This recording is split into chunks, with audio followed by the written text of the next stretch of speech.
Welcome back to another TerranScapes video. Today I wanted to do something a little unusual. I recently purchased some new products from Scenic Express, and they are the manufacturers for the Silflor product line, which is a combination of tufts of grass, various heights, various colors that you can use to put on your miniatures, or put on your train layouts, or in this case, miniature terrain. And I wanted to do a review of the products, partly because I recently got one of their newer products, which is their Ivy, and it's a pretty unique product, and I thought I'd share with you a couple of the tips that I gleaned just from working on the arena, which was in a previous video. But I also wanted to do a side-by-side comparison with a very similarly marketed product by Army Painter and their Army Painter Ivy, which is their sort of poison ivy, and it comes in this package here. I'm going to show you a close-up of these in just a second. I don't normally do reviews, and I don't normally do tutorials, but whenever I notice something that I think is important in terms of its performance or its cost comparison, it's something that I feel like I want to share with you, as I've done in the past with matte clear coats. And before I get into this video, of course, I do want to go back and just say I still think the Army Painter Matte Clear Coat is one of the best products on the market for its cost. And it's one of that, once I use my very last can of Tester's Dull Coat, I'll be going to Army Painter's Matte Clear Coat as a regular choice from now on.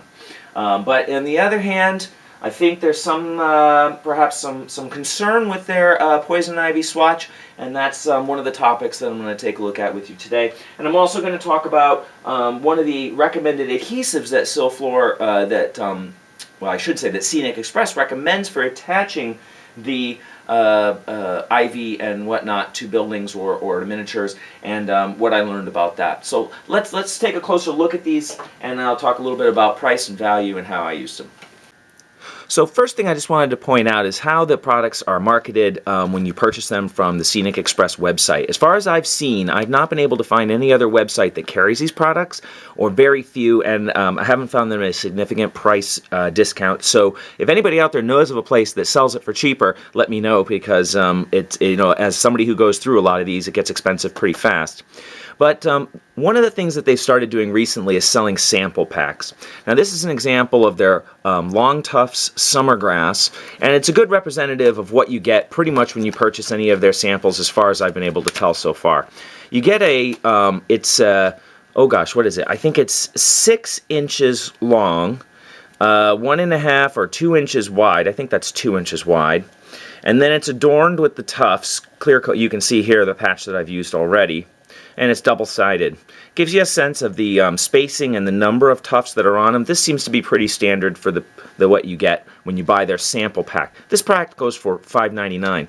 When you go to use them, you just pick one off, and then I put a little drop of hot glue on the bottom. You could use any glue, really. And then you get a perfect, whoop, let's do that. Focus further, there we go. And you get a perfect little tuft of grass. Really nice, very realistic. Is that focusing? Focus. Maybe I'm too close. Well, there you go.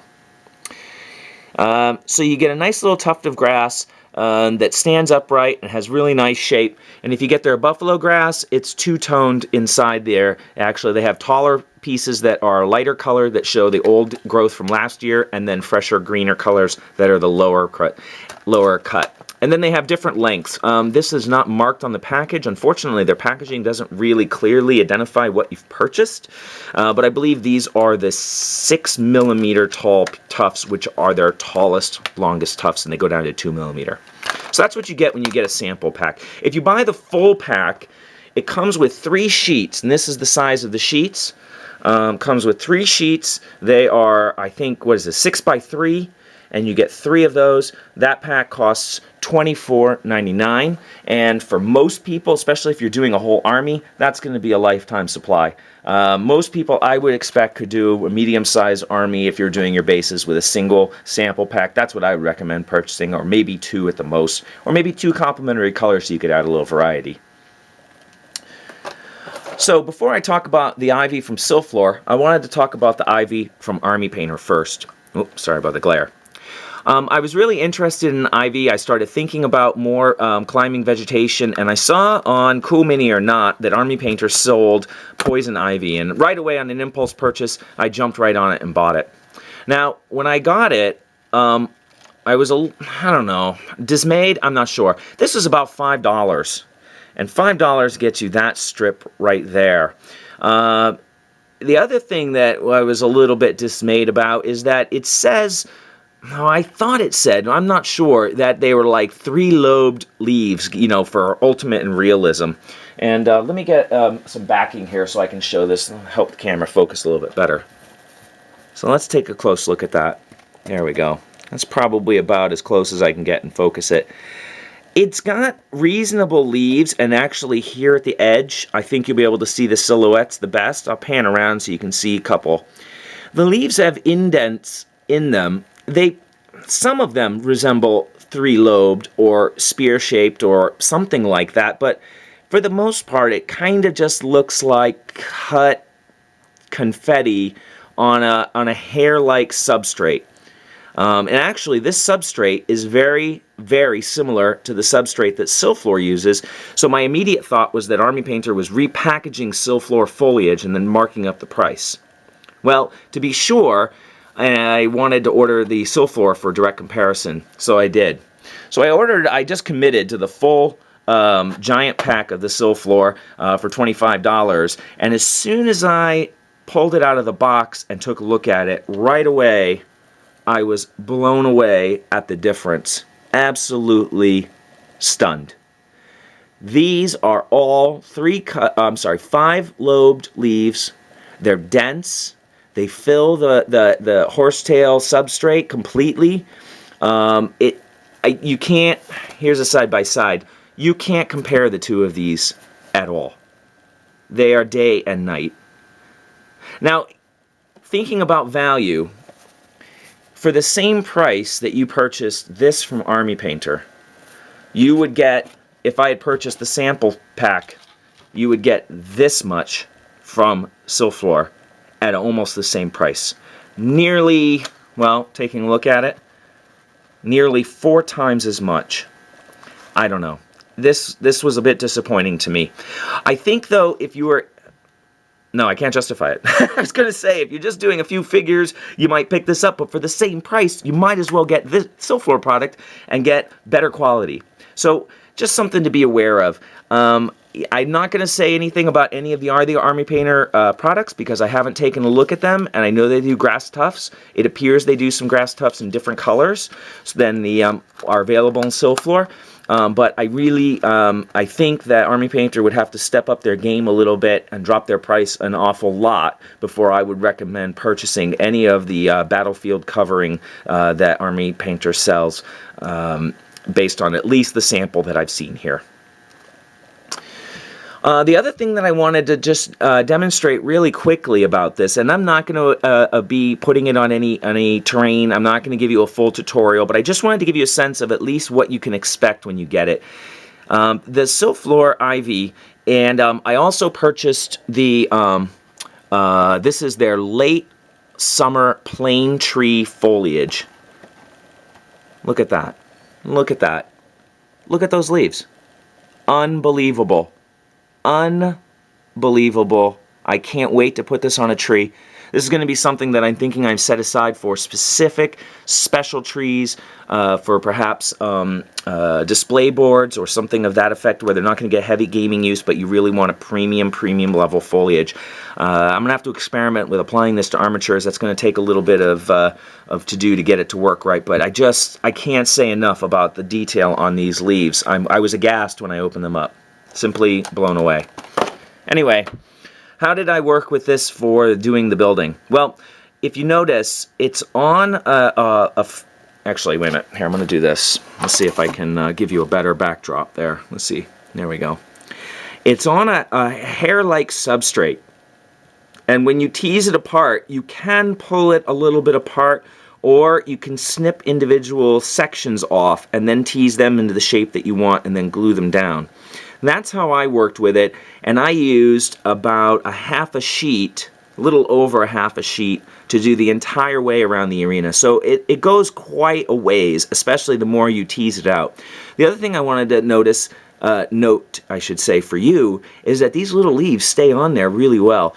I was surprised. I mean, you know, rubbing this, it's not like it's shedding leaves. Couple come off. I had a tiny pile of scattered leaves that had come off after working on that whole half sheet. There, I don't know what it is that adheres them to the actual hair fibers. You can pull them off if you grab them and just yank, but in general they stay on really well, and I'm not exactly sure how they manage that, but they have seemed, it does feel like there might be a sticky adhesive on the hair itself, and so even if leaves come loose, they get then reattached at another point when you're pressing on it. It's just a theory, I don't really know for sure.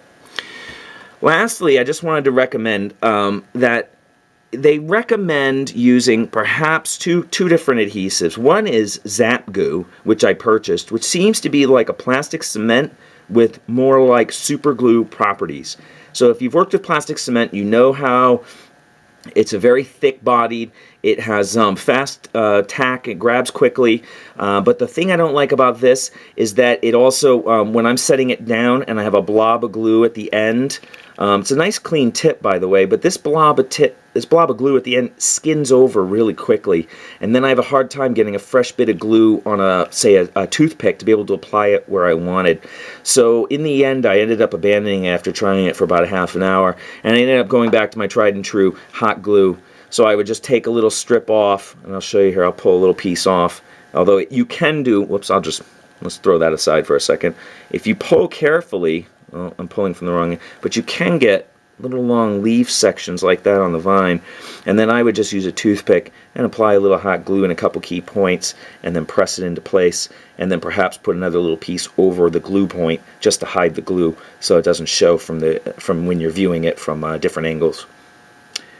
Anyway, that's just a quick tip. Again, I'm not doing tutorials, but I just wanted to share with you one of the things and what this actually looks like up close, because it's really unique. I've never worked with anything like this before, and it's something that I think people who want to detail dioramas or perhaps a special piece of terrain or even their miniatures basis, something that they really should consider. Well, I hope you enjoyed taking a look at these products up close, getting a better sense of what they offer, and I almost feel a little bad. I'm not out to bash anybody, but I do want to steer people away from a bad value. I felt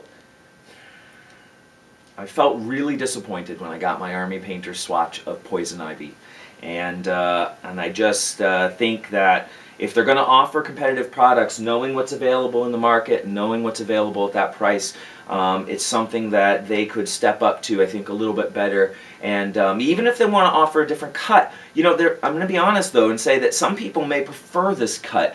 You know, there's often maybe a chance where you want that, you know, a time where you don't want something to compete with the miniature. Maybe you want something as a light essence of leaf without actually being a leaf, and it doesn't detract away from something you're trying to draw the eye towards. This might be a good choice for that, but for the amount you get, I think you can do better than that. So hopefully we'll see an improvement from Army Painter in the future. It seems like a new direction they've been moving in the last year or two, and you know, as any small business, I know it well, you know, we're all growing, and I'm sure they're trying to figure out how to best meet the needs of the market, so we'll look for some improvement down the road. But otherwise, I hope you've enjoyed taking a look at the Silflor products. As I said, this is a little bit unusual, so don't expect too many tutorials or product reviews, but anytime I see something that catches my eye, I'm going to make sure and let you know. Hopefully it can help you out.